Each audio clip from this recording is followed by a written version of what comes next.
Kevin Baumgartner ist Softwareentwickler, seit seiner Geburt stark sehbehindert und gesetzlich blind. Wir haben uns zu einem Gespräch getroffen und das war wirklich sehr spannend. Wie sein Alltag ist, wie ihm sein Blindenführhund hilft und wie das überhaupt funktioniert, als Softwareentwickler mit dieser Einschränkung zu arbeiten, sind nur einige Fragen, die er für uns beantwortet. Da ich dieses Video so zugänglich wie möglich machen möchte, ist es komplett transkribiert, damit auch Zuschauer mit einer Hörschädigung uneingeschränkt folgen können. Aber jetzt würde ich sagen, lehnt euch zurück und viel Spaß mit dem Video. So Kevin, erstmal vielen Dank, dass du da bist. Wie geht's dir?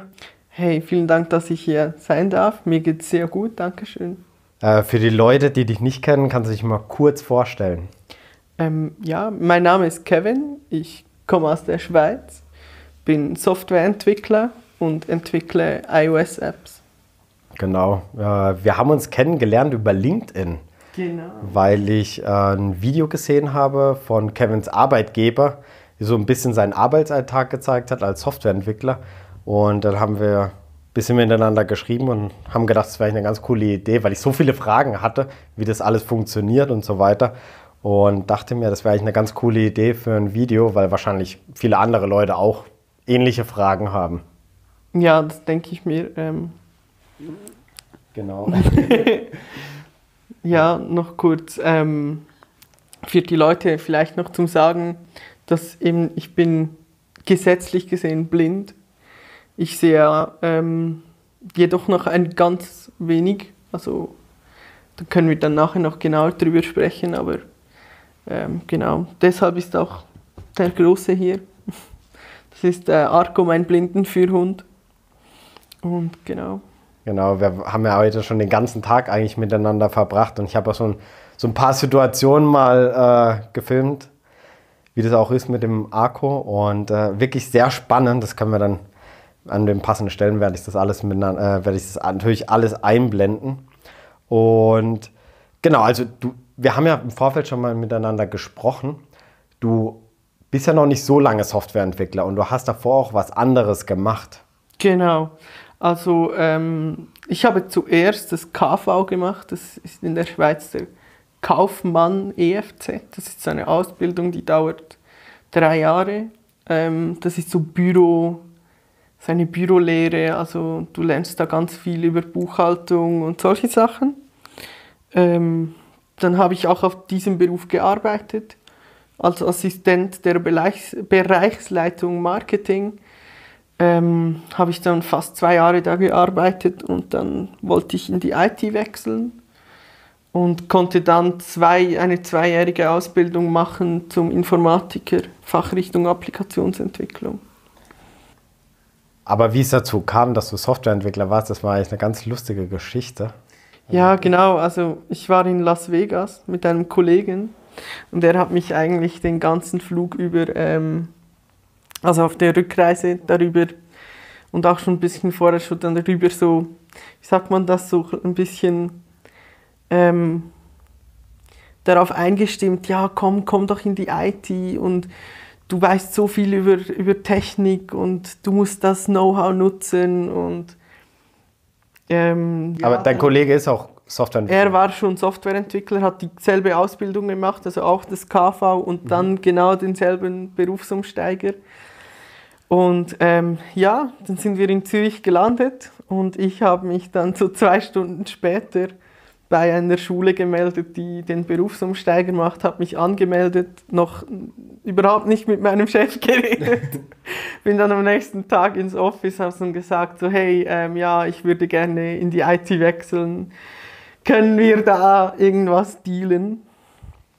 Und ja, er hat dann vorgeschlagen, dass ich noch ein halbes Jahr bei ihm arbeite, hatte dann aber die Schule schon begonnen und wechselte dann Februar 20 in die IT. Hast du dann, weil du bist jetzt auch iOS-Entwickler, also erstmal genau. Große Pluspunkte bei mir natürlich. Aber hast du auch von Anfang an gesagt, dass du iOS-Entwicklung machen möchtest, oder? Ja, iOS hat mich immer schon interessiert, weil ich halt totaler Apple-Fanboy bin. Ja, muss man so sagen. Aber ich musste dann zuerst so Sachen lernen wie Cold Fusion. Ich weiß nicht mal, ob du das kennst. Nee. Das ist so eine uralte, also es ist wirklich so, wird heute eigentlich nicht mehr richtig eingesetzt. Das ist so, war mega populär bei Banken und Versicherungen. Ziemlich einfach zu lernen, aber macht nicht so viel Spaß. Dann, ja, musste ich das lernen, habe aber nebenbei, neben der Ausbildung, neben dem Arbeiten, privat halt viel anderes entwickelt, mit PHP, mit Node.js, den ganzen JavaScript-Kram. Habe dann auch schon mal ein bisschen iOS-Entwicklung angeschaut, so Xcode gestartet, so mal, was kann man denn da so machen, so im Storyboard rumgebastelt. Und dann kam also als ich dann abgeschlossen habe, die Ausbildung, die war Sommer 2021 fertig. Ja, dann wurde ich von meinem damaligen Chef gefragt, ja, was möchtest du jetzt machen? Und ich so, ja, am liebsten iOS-Entwicklung. Und er so, ja, mal schauen, wir müssen gucken, wohin. Zeitgleich kam ein guter Kollege von mir auf mich zu, der ist Präsident eines Quartiervereins. Und so, ja, ich brauche unbedingt eine App, kannst du da nicht was machen? Und dann habe ich gesagt, ja, ich kann es mal ausprobieren, habe mich dann mal dran gesetzt und das hat mir immer mehr Spaß gemacht. Und dann, als dann mein Chef kam und sagte, ja, iOS-Entwicklung geht, darfst zwischen zwei Teams auswählen, dann ja, habe ich mich für mein jetziges Team entschieden und arbeite jetzt seit über einem Jahr in der iOS-Entwicklung. Ich stelle mir das halt als iOS-Entwickler vielleicht irgendwie doppelt schwierig vor, weil du zum einen natürlich den ganzen Code lesen musst und im Endeffekt ist iOS-Entwicklung ja Frontend. Das Genau. heißt, du hast halt auch UI und so weiter. Genau. Deswegen... Ja, wie soll ich das erklären? Ich sehe ja noch ein bisschen. Also ich brauchte so die Zeit zum Reinkommen in die iOS-Entwicklung, weil Swift ist ja auch nicht, es ist ja sehr speziell. Du hast da spezielle Sachen, die du bei anderen Sprachen vielleicht jetzt nicht hast. Und dann noch das Storyboard und wie das Ganze funktioniert mit den Table Views und mit den Collection Views und das Ganze. Braucht schon seine Zeit zum Reinkommen. Genau, weil halt noch mehr als einfach nur Business-Logik dahinter ist. Genau, also weil du die ganze UI-Komponente noch dazu hast. Genau. Ich meine, bei JavaScript kannst du halt viel machen mit For-Loops und dann UI da rein, bam. Aber dann wirklich die Cells und die NIP-Files und das ganze Zeug. Und ja, mit dem UI ist es halt einfach so, wir haben ja strikte Vorschriften, wie ein Screen aussehen muss. Wir bekommen das aus dem Design und da ich noch ein wenig sehe, ist es für mich so, ich versuche mir dann zu merken, okay, was muss wohin. Wir haben bestimmte Abstände, die festgelegt sind von den Constraints her und deshalb ja, probiere ich es dann aus, das so zu machen, wie es aussehen soll. Dann mache ich dann mal einen Commit und ein PR und mein Lead-Engineer schaut sich das nochmal an. Wenn er findet, ja, ist okay, kann man mergen, dann mergen wir und sonst schauen wir es nochmal zusammen an, was man noch ändern muss. Aber der Workflow unterscheidet sich dann ja eigentlich nicht von dem, wie er jetzt bei mir ist. Ja, Also normalerweise schauen wir uns nur Code an. Und bei mir schaut er halt noch kurz auf Storyboard, sieht so aus, wie es aussehen muss, Punkt. okay, ja. Also das ist so das Einzige, wenn ich UI machen muss. Es gibt ja auch beim Frontend vieles, was nicht nur UI ist. Ja, logisch, absolut, ja. Ich habe jetzt zum Beispiel für die ganze App Accessibility hinzugefügt, für unsere App. Also die Sprachausgabe der... Ja, die Sprachausgabe und auch den großen Text. Und da muss ich eigentlich nicht viel im Storyboard machen, vielleicht so Constraints abändern für einen Button, dass der wachsen kann und solche Sachen. Aber genau, da habe ich jetzt viel machen können, ohne UI anzufassen. In der Community habe ich auch einen Post geschickt oder einen Post gemacht, damit die Zuschauer ihre Fragen stellen können. Und das heißt, ich habe jetzt auch mal ein paar hier zusammengetragen und werde auch immer dazu sagen, was jetzt aus der Community kam. Ja. Also viele Sachen haben sich natürlich wiederholt. Und manche Fragen, die hatte ich eigentlich sowieso. Also ob du irgendwelche bestimmte Software zum Beispiel benutzt zum Coden. Ja, einfach das, was beim Mac integriert ist. Also VoiceOver und Zoom. Was wir jetzt ganz neu ausprobiert haben, wir haben in unserem Office haben wir so VR-Brillen. Okay. So eine Oculus Quest oder wie das Teil heißt. Ja, ja. Und dann kannst du so Mac VR Screen draufpacken. Und dann kannst du so den Mac Screen so virtuell ganz nahe ziehen. Und das ist mega crazy. Oder? Ja, ist mega crazy. Und das haben wir jetzt ausprobiert. Ich muss dann da nochmal ein paar Einstellungen machen. Und dann wäre eigentlich die Hoffnung, dass ich dann vielleicht ein bisschen mit der coden kann. Okay, krass. Das ist mega cool. Ja, nee, weil ich muss ganz ehrlich sagen, dieses ganze VR-Brillen-Gedöns und Metaverse und so weiter. Also ich belächle das immer die ganze Zeit so, aber weil ich halt immer denke, das ist halt so unpraktisch. Ja. Aber für jemanden, der halt sieht, ist es vielleicht nicht unbedingt eine Hilfe, aber wenn du jetzt sagst, dass es bei dir eigentlich ein ganz anderer Anwendungsfall ist. Problem ist. Arco, piano. Alles gut. Ja, das Problem ist halt, wenn ich arbeite, muss ich immer so nahe am Screen sein, weil Zoom und so reicht nicht unbedingt aus. Ich muss dann wirklich nahe sitzen. Am Laptop ist es doch viel schlimmer. Ich meine, im Büro kann ich einfach den Monitor nach vorne ziehen. Ja. Aber wenn ich dann am MacBook arbeiten muss, muss ich mich so nach vorne beugen und das ist wirklich unangenehm, so Schulternverspannung und so. Deshalb könnte das eine Lösung sein. Eben, wir haben es jetzt erstmal ausprobiert, so aus Spaß, haben wir mal so die App runtergeladen und mal so ausprobiert und es ist wirklich mega lustig, das mal so auszuprobieren. Du hast ja auch gesagt, dass dass du ohne einen Mac eigentlich gar nicht, also mal abgesehen davon, dass du iOS-Entwickler bist und Xcode nur auf macOS existiert, würde ein Windows-PC eigentlich eine voll die Katastrophe für dich sein, alleine schon wegen des Zoom-Features, hast du mir mal erzählt. Ja, also es gibt schon Möglichkeiten. Das Problem ist halt, bei Apple ist alles integriert. Also du hast da in den Einstellungen Barrierefreiheit, hast du Zoom, kannst ihn einschalten und läuft. Ist auch genug scharf. Bei Microsoft gibt es das auch, ja, ich weiß, Bildschirmlupe. Die wird einfach unscharf. Also der Screen ist dann wirklich unscharf. Okay. Und, so wie wenn du einfach in einem Foto reinzoomst praktisch. Ja, genau. Und da gibt es auch Software, die kostet dann aber mehrere tausend Franken. Oder jetzt Euro. Oder Euro, ja. Und, im aktuellen Kurs ist es sowieso 1:1 vom Rechner. Ja, genau gleich, ja. Und die kann das dann schon auch machen, dass es wirklich scharf ist und alles, aber eben die kosten mehrere tausend Franken. Das ist dann immer ein Aufwand. Das bekommst du dann auch in der Schweiz jetzt, ich weiß jetzt nicht, wie es in Deutschland ist, wir bekommen dann das eigentlich nur für die Arbeit bezahlt von der IV, Invalidenversicherung. Aber für den privaten Computer?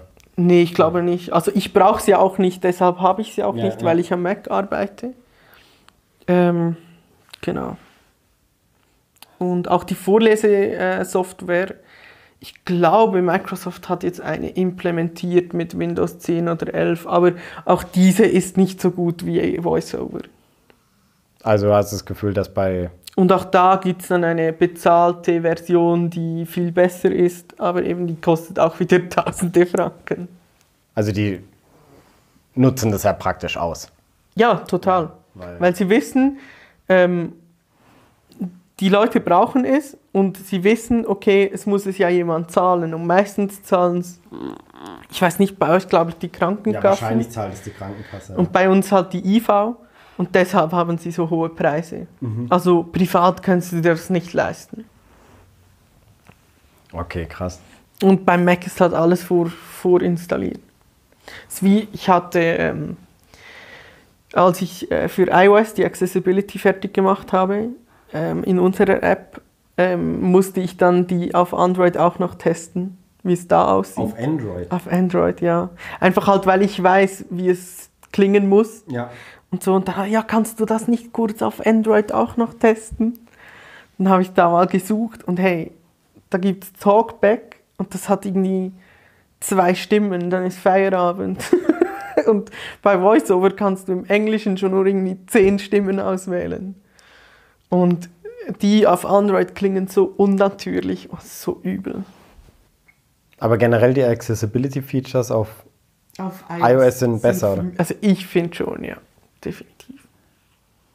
Ich meine, die Siri-Stimme ist ja relativ human, also so menschlich.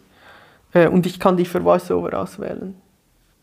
Also das habe ich nämlich neulich, nachdem wir das erste Mal miteinander telefoniert haben, habe ich mal bei mir so in die Accessibility-Features reingeschaut. Und es gibt ja alleine für Englisch, gibt es ja auch ganz viele verschiedene Dialekte. Du kannst ja auch in Australien, in indischen alles. Dialekt kannst du alles auswählen für die Sprachausgabe, damit es sich so natürlich wie möglich anhört. Genau. Und das fand ich eigentlich echt ganz spannend. Ja, und du kannst dann pro Dialekt noch circa 10 Sprachen, also 10 Stimmen auswählen. Ja. Irgendwie 5 männliche und 5 weibliche und dann hast du noch all die Siri-Stimmen, dann hast du noch die Extended Siri-Stimmen, die nochmal besser sind. Und die Siri-Stimmen sind ja wirklich, die sind ja super. Mhm. Und ich benutze auch nur die für VoiceOver. Das sind die angenehmsten. Und das kannst du unter Android sowieso, weil ich habe es nicht gefunden. Die meisten Apps, die sind ja, glaube ich, also von Drittanbietern, ich weiß nicht, also jetzt nicht das Zeug, was direkt von Apple kommt. Ja. Die meisten, zum Beispiel dort, wo ich bis jetzt gearbeitet habe, ich glaube, das war nie eine Priorität. Ja, leider. Und ich glaube, dass es ja eigentlich gar nicht so viel Aufwand ist, das mit einzubauen. Es wäre ein initialer Aufwand. Was ich immer schade finde, wenn Firmen so die App ganz neu machen, Redesign und whatever, dann müssen sie ja jeden Screen anfassen und umbauen. Und wenn sie dann Accessibility nicht beachten, dann ist es so Pain, weil im Nachhinein das alles zu machen, ist dann schon Aufwand, aber es ist machbar, wir haben es jetzt auch gemacht. Ja. Und es ist oft so, dass eben leider immer gesagt wird, ja, ist zu wenig Prio. Ja, weil es halt einfach zu nischig ist. Ja, genau. Zum Beispiel unsere Bundesbahnen, die haben sogar eine eigene App für Leute mit Sehbehinderung und sonstigen Handicaps. Aha. Du kannst da die App starten und dann hat es eine Türknopferkennung, dass sie dir sagt, wo der Türknopf ist. Du kannst mit der Kamera so rumzeigen und dann fängt es an zu vibrieren, wenn über Augmented Reality. Yeah. Das ist wirklich cool. Und es sagt dir auch immer, es kommt eine Push-Notification, hey, nächster Halt ist dies und dies, Ausstieg in Fahrtrichtung rechts und so weiter. Das ist wirklich noch. Und es erkennt, in welchem Zug du sitzt. Das ist mega cool. Und für Android und für iOS, oder? Ja, ich glaube. Krass. Ich habe nur iOS. Aber ich denke schon, dass sie die für Android auch haben. Ja, wir können ja später mal, das werde ich dann auch mit einblenden an meinem Computer, wenn wir mal diesen Zoom und so weiter, ja, genau, meinen Laptop so konfigurieren, so wie du dran arbeiten würdest. Ja. Und damit man halt einfach mal das einfach sieht, wie das, also wie du dann mit meinem Computer umgehen würdest. Ja, können wir sehr gerne machen. Du hast ja gesagt, dass es nicht so viel Aufwand ist. Hey, nee, du musst nur in den Einstellungen, Bedienungshilfen, 2 Häkchen setzen, fertig. Das ist wirklich easy. Also ich kann so auch an jedem Mac arbeiten. Ich muss einfach sagen, hey, kannst du mir bitte kurz da in die Einstellungen das Häkchen setzen und dann kann ich komplett selber. Was ich auch ganz interessant fand, ist, dass du hast ja schon lange bevor ich dich angeschrieben habe, hast du angefangen, meine Videos anzuschauen. Genau, ja. Und dann das erste war halt für mich so, okay, wie schaut der meine Videos an? Weil klar, bei manchen Videos ist mehr so diese Talking Head Videos, wo ich mich einfach vor die Kamera setze und irgendwas erzähle. Da ist logisch, da muss man nicht wirklich was sehen. Aber manchmal, wenn ich halt irgendwie auch Texte einblende oder vielleicht auch mal Code oder sowas zeige. Ja, dann muss ich einfach pausieren, reinzoomen und solche Sachen. Und Apple hat ja auch noch neue Features mit so, du kannst ja alles vorlesen lassen, du kannst ja Texterkennung in den Videos und alles so, ist mega geil. Ah, mit der neuen Beta jetzt. Ja, genau, also das ist ja nicht mehr Beta. Ah, die ist jetzt schon draußen, Ventura? Draußen, ja. Okay, dann muss ich das Update machen. Also nein, nicht Ventura, aber mit iOS. Mit Beispiel, iOS, mit iOS funktioniert schon. Ja, genau. Ja. Nee, mit Ventura. Ich habe die Beta zwar installiert, aber nur auf meinem privaten Laptop. Okay. Auf dem Geschäftslaptop geht es nicht. Ja, dann würde mich halt auch interessieren, wie ich zum Beispiel meine Videos, das ist halt auch sowas, das habe ich halt nie irgendwie bedacht, wie ich die barrierefreier machen kann. Also ob es da irgendwas gibt, was ich machen könnte. Ja, so Videos ist noch schwierig. Was halt oft hilft, ist, wenn du zum Beispiel etwas zeigst, ein Stück Code zeigst im Video, dann kannst du sagen, hey, ich habe den Code, den ihr hier seht, auch in die Videobeschreibung gepackt. Und das zum Beispiel da unten noch vermerken. Lustigerweise sagen mega viele YouTuber, ja, das findet ihr in der Beschreibung. Und dann gehst du in die Beschreibung und du findest gar nichts. Und das ist dann so deprimierend.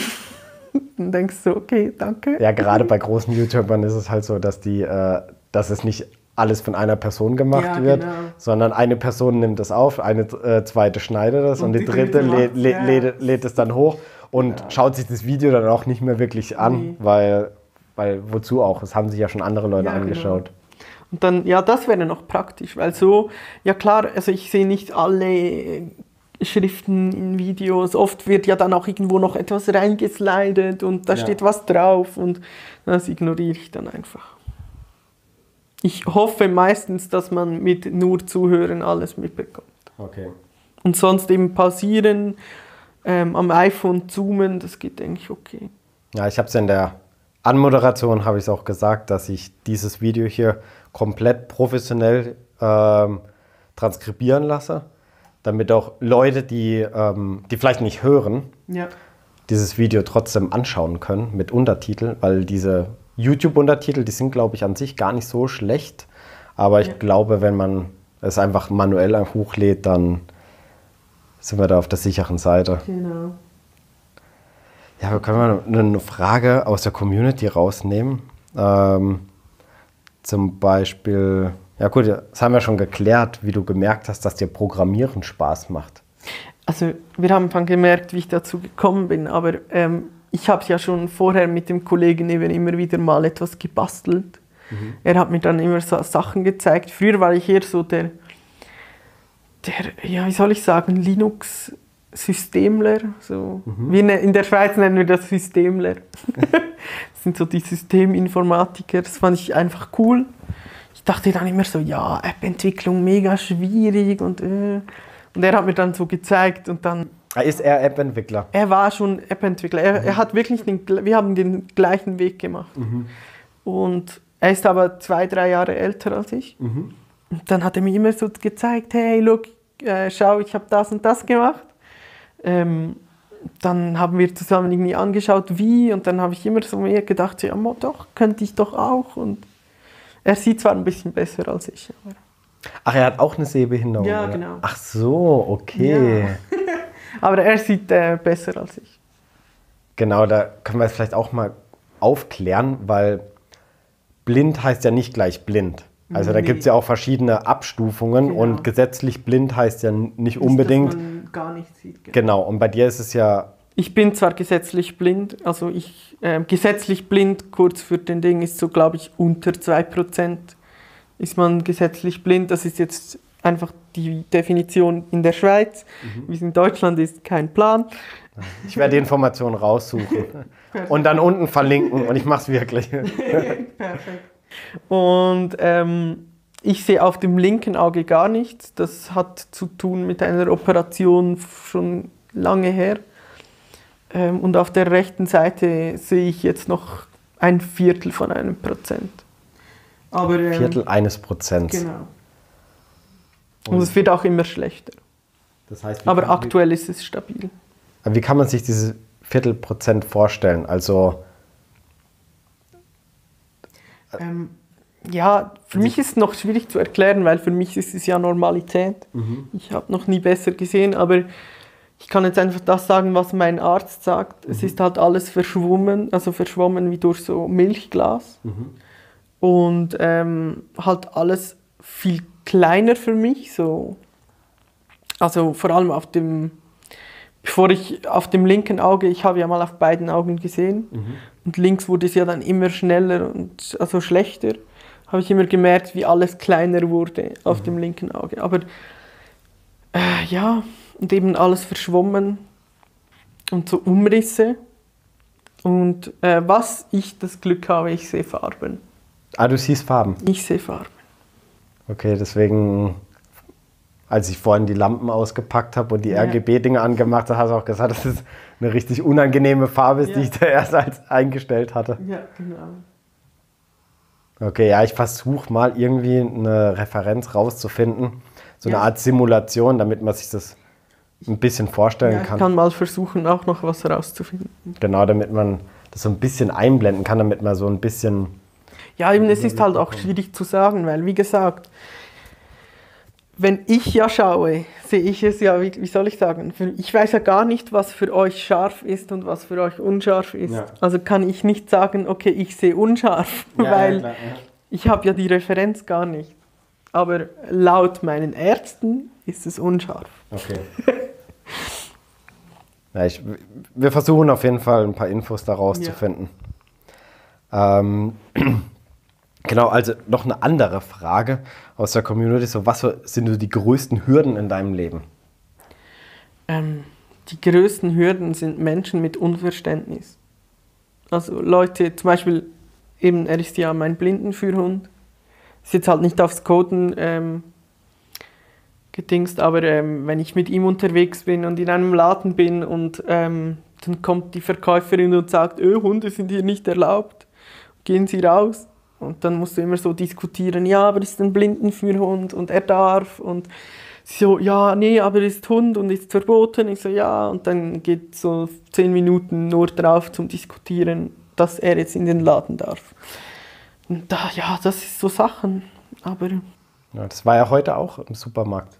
Ja, genau, da war ich auch kurz, ich war einen Red Bull kaufen und dann kam es, also ich habe sogar eine Mitarbeiterin angesprochen, sagt so, hey, könnten Sie mir bitte schnell helfen? Sie so, ja, kein Problem. Dann ruft plötzlich so irgendwie ein Typ von hinten, hey, der muss raus, schick den raus, der Hund darf da nicht rein. So, okay. Ja, aber sie hat es dann aufgeklärt und es gab dann nicht so eine große Diskussion. Ja, ich glaube, viele Leute wissen es halt auch einfach nicht. Genau, ja, aber ist halt schwierig. Die erleben es vielleicht einmal, dass sie diskutieren mit jemandem. Ich erlebe es halt öfters. Ja. Und irgendeinmal wird es einfach nervig. Ja, weil wenn du dich jedes Mal wieder rechtfertigen musst, das ist wie, wenn Leute einfach, wenn er am Arbeiten ist, sollte man ihn ja nicht anfassen. Weil er könnte ja abgelenkt werden und dann einen Unfall bauen, wenn er irgendwo über die Straße läuft oder in in ein Straßenschild. Und dann muss ich auch immer argumentieren, hey, bitte fassen Sie meinen Hund nicht an. Und dann, ja, aber er riecht doch meinen Hund und das ist ja nicht so schlimm. Und ja, das sind halt einfach Diskussionen. Also die Situation habe ich heute schon so oft gesehen, weil ich meine, er sieht halt süß aus und so weiter. Klar. Und dann, er ist halt auf Hüfthöhe. Genau. Und man kann halt perfekt hinhalten. Genau, und die Leute, ja, ich glaube natürlich, die meinen es natürlich nicht böse. Die meinen es wahrscheinlich eher als Kompliment, oh, ich finde deinen Hund süß und so weiter. Die wollen halt nett sein und den anderen streicheln. Aber ich glaube, alleine heute in den paar Stunden, wo wir unterwegs waren, 10, 15 Mal. Ja, ständig gesehen. So, ja, der darf nicht angefasst werden. Ja, du hast ja auch gesehen, ich reagiere auch nicht jedes Mal drauf, weil es ist mir zu mühsam, immer zu diskutieren. Und manchmal, also zum Beispiel vorher, als wir am Hauptbahnhof waren, da habe ich darauf reagiert, weil da war er wirklich am Arbeiten, musste sich konzentrieren. Ja, an der großen Kreuzung. An der großen Kreuzung, genau. Ja. Und die Frau hat ihn einfach so umgedreht und gestreichelt und dann habe ich halt was gesagt. Wenn ich jetzt auf einer Parkbank sitze und er hat das Führgeschirr an und es kommt jemand, dann ja, so what. Ja. Ist halt trotzdem scheiße, aber ich mag nicht jedes Mal darüber diskutieren, deshalb, ja.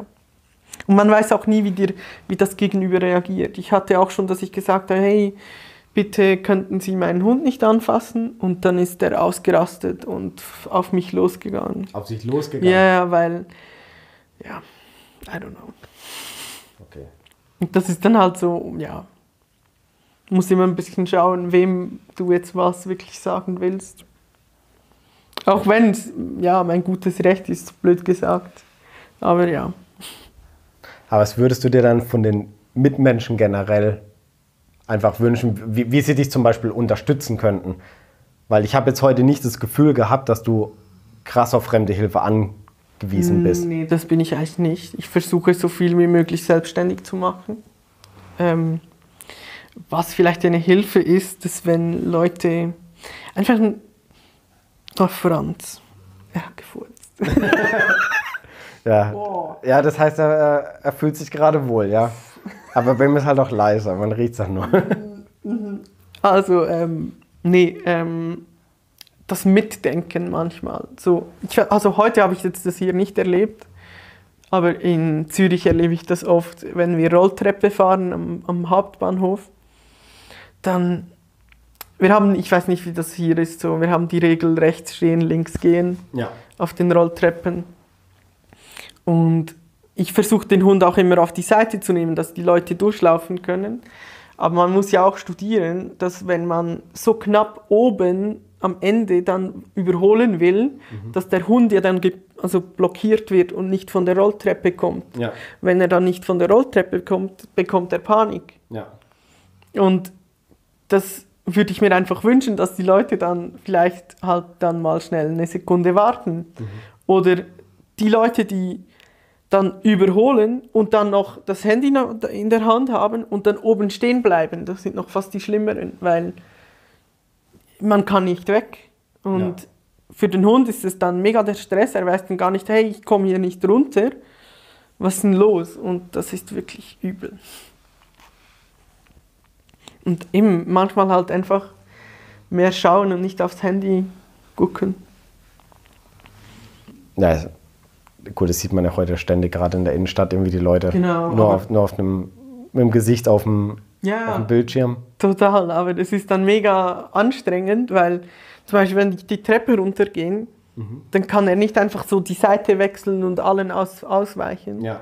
Und wenn da Leute kommen, die laufen die Treppen hoch mit den Handys in der Hand, schauen nur aufs Handy, die bemerken den Hund gar nicht. Ja. Und die bemerken mich gar nicht. So, ja, und dann stehen wir da einfach eine halbe Minute. Aber ich hatte trotzdem heute das Gefühl, dass Leute so ein bisschen zum Beispiel, also wenn sie es halt mitbekommen haben, dass sie eher ausgewichen sind und so weiter. Genau. Und sonst versucht er auszuweichen.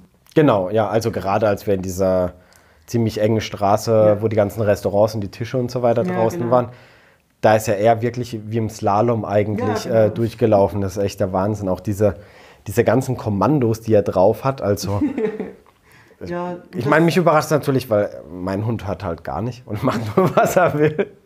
Aber du hast ja vorher gesehen, sobald er nicht arbeitet, ist er auch nur bei deiner Frau gewesen. Das stimmt, sobald er, dann war einfach Hund, dann darf er. Okay.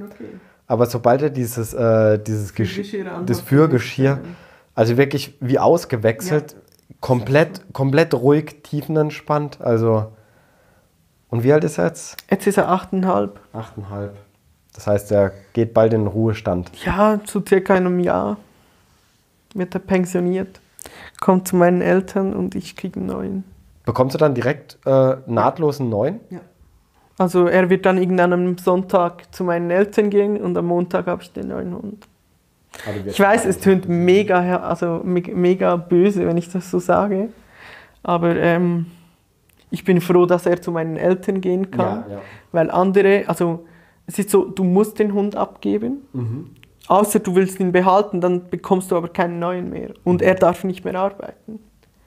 Also du hast dann zwar einen Hund, er ist aber kein Blindenführhund mehr, du darfst ihn nicht mitnehmen zum Arbeiten gehen zum Beispiel und dann hat er es viel besser, wenn er zu meinen Eltern kann. Wie würden das dann andere Leute machen? Also, du hast natürlich das Glück, dass der Hund es zu deinen Eltern kann, aber. Dann würde die Schule eine Familie suchen. Okay. Und dann käme er einfach zu einer wildfremden Familie. Okay. Aber deine Eltern kennt er natürlich. Ja, voll. Er ist oft bei ihnen. Ja. Mein Vater kommt ihn manchmal abholen, so: Kann ich den Hund holen? Ich will spazieren gehen. Sage ich natürlich nicht nein. Ja. Ja.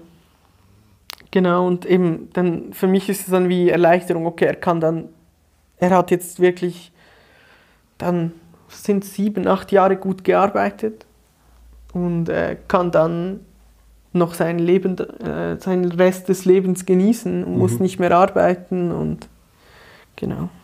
Ja, ich habe das ja heute gemerkt, also es für ihn ist super anstrengend, also gerade in so einer Stadt wie München, die er jetzt nicht kennt und dann so tagsüber in der Innenstadt heute war okay. Aber als wir in diese U-Bahn rein sind, die wirklich proppenvoll war, ich meine, das ist ja für einen Mensch schon Stress pur. Ja. Und für einen Hund, wenn der das gar nicht gewohnt ist. Also ich habe natürlich noch das Glück, ich konnte den Franz einfach hochnehmen. Aber der Akku ist dann ein bisschen zu schwer. Ja, definitiv. Nein, aber das ist auch so. Und das Problem ist hier nicht so eher, also wie soll ich sagen, es ist nicht das Problem, dass er nicht weiß, wo er durchlaufen muss, weil heute hatten wir jetzt dich. Ansonsten würde ich jetzt einfach das Navigationsgerät am iPhone einschalten, wenn ich irgendwo hin will und sage dann, also das sagt ja mir dann die nächste rechts, ich sage es dem Arco und er führt es eigentlich aus. Das Problem ist eher, dass zum Beispiel, das ist uns jetzt heute aufgefallen, ihr habt in München viele Ampeln, die keinen Zebrastreifen haben. Weil in der Schweiz hat eigentlich jede Ampel, also Fußgängerüberquerung, hat dann einen Zebrastreifen. Ja, das gibt's ja nicht. Und dann kann er zum Beispiel keine Zebrastreifen finden, weil es sie ja nicht gibt. Und das sind dann so die Schwierigkeiten. Das heißt, im Zweifel wärst du dann trotzdem noch auf externe Hilfe ein bisschen angewiesen. Ja, ich hätte es dann so machen können, ich hätte ihm sagen können, er soll Ampeln suchen. Aber ob er die dann gefunden hätte, weil die sehen ja auch anders aus, ist dann die zweite Frage. Aber irgendwie hätten wir das schon hingekriegt. Das heißt, du kannst ihm tatsächlich sagen, also mich überrascht das heute gar nichts mehr eigentlich, weil wie er die Treppen hoch und runter ist, also solche Sachen wie, wenn es eine Treppe, wenn man vor einer Treppe steht, die runtergeht, dass er halt einfach stehen bleibt und dann auf dich, um dir anzuzeigen, dass es da jetzt runtergeht und dann wartet er, bis du ihm das Kommando gibst, okay, jetzt bin ich ready, ich gehe mit. Und auch andersrum die Treppe hochzugehen, dass er erst mit den Vorderpfoten oben steht und dann auch wartet, bis du bereit bist und dann zusammen hochgehen. Also deswegen wundert es mich jetzt auch nicht, dass er Ampeln suchen kann. Ja, er kann, also es gibt ein Kommando, das heißt Lampada. Dann kann er Ampeln, einfach so Fußgängerampeln und springt dann eigentlich da die Kästchen an, wo du drücken kannst. Und so kann er eigentlich anzeigen, wo Ampeln sind. Wahnsinn. Er kann auch Türen anzeigen, so von Bus und Bahn. Er kann Billetautomaten anzeigen. So. Die Fahrscheinautomaten? Ja. Oder so, wie nennt ihr das, so Bankschalter? Ja, ein Geldautomat. Nee, nicht das, sondern wirklich den Schalter in der Bank. Ein Bankschalter? So ein Bankschalter, hätte ich auch ja genau, okay. Ich war schon lange nicht mehr in der Bank. Genau, einfach solche könnte er auch suchen. Und anzeigen, dann springt er einfach hoch mit den Vorderpfoten, legt den Kopf darauf. Und freie Plätze. Gab auch schon Missverständnisse, aber genau, er kann freie Plätze im Zug anzeigen. Das nutze ich jetzt nicht so oft, weil er nimmt dann halt einfach der Erste, der frei ist. Aber ich habe dann lieber ein Viererabteil für mich und dann suche ich selber. Aber meistens ist es kein Problem. Sind die Züge in der Schweiz nicht so voll wie hier? Hey, ich fahre aktuell einfach nicht in den Stoßzeiten, weil dann sind sie recht voll. Aber sobald du eine Stunde später gehst, ist leer. Also, das ist ein ganzen Wagen für dich. Und dann wir haben ja im Office Gleitzeit, also wir können kommen und gehen, wann wir wollen. Und müssen einfach da sein fürs Daily. That's it. Aber wir könnten es auch online machen, müssen es einfach sagen, hey, ich komme heute nicht physikalisch ans Daily. Also bei euch ist auch Homeoffice kein Problem, oder? Ja, wir haben 2 Tage Homeoffice aktuell. In der Woche? Ja, in der Woche. Das könnte sich ja dann wieder ändern. Aber ja. Gehst du jetzt aktuell jeden Tag ins Büro? Nee, nur 3 Tage. 3 Tage. Die ich muss und dann Homeoffice. Ja. Ist schon viel angenehmer, weil Ja, also es ist ein bisschen beides. Ich meine, wenn du arbeiten gehst, hast du dafür Mittagessen, was du nicht kochen musst. Ja. Ich habe eine Kantine, das ist voll easy. Dafür, wenn ich Du musst vielleicht noch sagen, wo du überhaupt arbeitest oder was für eine Firma das ist. Genau, ich arbeite bei der größten also Krankenkasse der Schweiz in Zürich. Und ja, bei der Helsana. Bisschen Werbung machen. Fürs Schweizer Publikum. Fürs Schweizer Publikum. Genau, und ich entwickle an der Helsana Plus App mit. Das ist unser Bonusprogramm für Kunden. Ja, genau. Und wir haben da Kantine, das ist natürlich angenehm, oder? Aber bei mir zu Hause habe ich natürlich einen Park nebendran und kann dann mit dem Arco besser spazieren gehen als in der Stadt. Ja, es hat beides Vor- und Nachteile. Ja, es wird, glaube ich, auch noch eine Weile dauern, bis sich das alles so richtig eingependelt hat mit Homeoffice und so weiter. Ich glaube, Homeoffice... Wir haben Leute, die kommen jeden Tag ins Büro. Ja. Aber, I don't know. Ich komme dann, wann ich muss. Ich kann es ja nicht verübeln.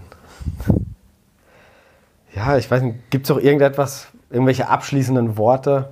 Irgendwas, was du noch sagen möchtest? Du hast das letzte Wort. Hey, ich habe einfach noch viele Fragen gelesen gehabt. Ja. Und ich glaube, da war auch oft noch die Frage, ja, wie findet er denn den Code? Wie kann er coden? Wie liest er den Code von anderen? Und da kann ich auch nur sagen, Voiceover, Voiceover und Voiceover. Voiceover. Voiceover speech settings on the screen. Bullet tap once to select an item. Bullet double tap to activate the selected item. Learn more. Link. Voiceover practice. Button. Speaking rate. Heading. Speaking rate. 81%. Adjustable. Speech. Button. Button. Voiceover recognition. Button. Oder auch Zoom ist auch sehr hilfreich. Also Code lesen kann ich mir natürlich vorlesen lassen. Super easy. Den Code selber schreiben, da muss ich ja nicht wissen, was ich schreibe. Also ich weiß ja, was ich schreiben will und muss es nicht nochmal lesen. Ich merke ja dann, wenn es einen Fehler gibt, wird ja Xcode jammert ja immer. Ja. Und das Einzige, was wirklich ein bisschen schwieriger ist, was auch länger dauert, wenn ich so eine Funktion suchen muss, aber für das gibt es ja die Suchfunktion. Ich sage nur Command F. Und wir haben es so gelöst, wir haben ja meistens überall, also jetzt auf den View-Controllern, eigentlich so standardisierte Funktionsnamen. Ja, logisch, ja. Und wenn ich jetzt weiß, ich suche nach den Accessibility Properties, dann gebe ich einfach ein Accessibility Properties oder Set Accessibility Properties. Und dann komme ich an die richtige Stelle. Genau. Und sonst kann man ja durch den Code sozusagen durchjumpen, wo was definiert wurde. Das ist auch noch recht hilfreich. Aber das ist ja für jeden hilfreich. Ja, genau. Also die Suche, die benutzt ja praktisch jeder. Genau. Ja. Na, das Vorlesen und der Zoom wahrscheinlich weniger. Der Zoom weniger, ja. Ja, spannend. Genau. Dann würde ich sagen, ich glaube, wir haben alle Fragen durch. Ich hoffe es. Ähm, Sonst müssen wir dann ein zweites Video machen. Genau. Im Notfall komme ich diesmal in die Schweiz mit meinem ganzen Equipment. Ja, oder ich kann noch mal kommen, dann bringe ich dir dann Schweizer Käse mit. Genau, was man noch sagen muss, der Kevin hat mir ein Fondue mitgebracht. Also nicht das Fondue, das Essen, sondern nur Genau, den Fondue-Topf. den Topf, genau. Aber er heißt nicht Topf, du hast mir das gesagt. heißt Gaclon. Gaclon. Genau. Und ich habe ihm da so ein Fondue-Set mitgebracht. Genau. Beim nächsten Mal essen wir dann Fondue. Genau. Heute haben wir bayerisch gegessen. Ja, war sehr lecker. Ja, das ist der Klassiker im Görreshof. Das heißt, wenn ich Besuch habe in München und die Leute wollen bayerisches Essen haben, dann führe ich sie geht es dann in den Görreshof. War sehr lecker. War sehr wirklich, lecker, ja. Bisschen Werbung. Shoutout geht raus. Shoutout geht raus. Aber nicht gesponsert. Mal gucken, vielleicht kriege ich immer mal für eine Story irgendwie gratis Essen im Görreshof. Genau. Machst du so auf Broke Influencer, hey, kriege ich für eine Story ein gratis Essen? Eine kleine Anspielung. Ja, mal gucken. Vielleicht irgendwann mal, wenn der Kanal groß genug ist, dann muss ich für mein Essen nicht mehr zahlen. Genau. Ja, dann würde ich sagen, wir sind am Ende. Auf jeden Fall vielen Dank auch, dass du überhaupt dich auf die Reise gemacht hast aus der Schweiz gerne. extra nach München für dieses Video, weil die erste Idee war, dass wir das Ganze remote machen. Und dann hast du gesagt, ja, wenn, dann müssen wir schon vor Ort machen. Und Ja, ist viel cooler. ja, viel bessere Idee. Und außerdem konnte ich dann heute mal so ein paar Eindrücke sammeln. Und ich muss sagen, ich habe natürlich auch heute wahnsinnig viel gelernt. Ja, und ich konnte dir noch viel zeigen am Mac und so. Genau, das blenden wir dann alles ein. Dann vielen Dank fürs Zusehen. Ein, wie ich finde, richtig spannendes Gespräch, das hoffentlich viele eurer Fragen beantwortet. Wie immer könnt ihr die Kommentare benutzen, um noch mehr Fragen zu stellen und zu diskutieren. Außerdem hat Kevin seinen eigenen YouTube-Kanal, den ich selbstverständlich unten in der Videobeschreibung verlinkt habe, also schaut da sehr gerne mal vorbei. Falls euch das Video sonst gefallen hat, dann würde ich mich natürlich wie immer über einen Daumen nach oben freuen. Abonnieren nicht vergessen, um keine weiteren Videos zu verpassen. Ich hoffe, wir sehen uns beim nächsten Mal. Euer Kevin.